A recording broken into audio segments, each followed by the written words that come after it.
Hey everyone, welcome back to Product Critique. Today, we're diving into a unique coffee experience with the Cuisinart Grind and Brew single-serve coffee maker. This sleek little machine promises fresh, barista-quality coffee without the hassle of separate grinding or expensive capsules. Let's see if it lives up to the hype. First impressions matter, and unboxing the Cuisinart Grind and Brew was a breeze. The design is compact and sturdy, fitting neatly under cabinets. It's built with that trademark Cuisinart durability, which is always reassuring.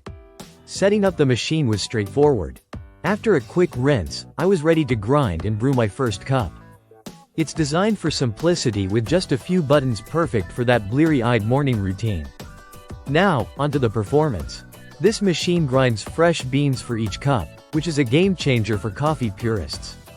The conical burr grinder ensures a full-bodied flavor profile, comparable to more expensive machines.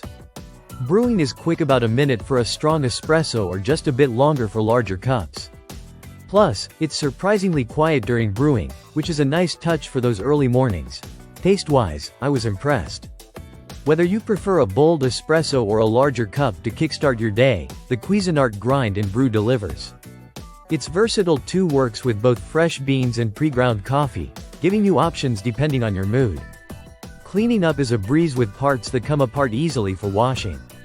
The dishwasher-safe filter basket is a nice touch, making maintenance hassle-free. Of course, no product is perfect. It's a bit messy during operation, grounds tend to scatter, which can be annoying. And it lacks a steam wand, so frothy milk lovers will need a separate frother. So, should you buy the Cuisinart Grind and Brew single-serve coffee maker? If you're looking for convenience without compromising on taste, and you enjoy the ritual of grinding fresh beans, this could be your perfect match. It's ideal for solo coffee drinkers who appreciate quality without the fuss. That's it for today's review on Product Critique. If you enjoyed this video, don't forget to hit that like button and subscribe for more honest reviews. See you next time.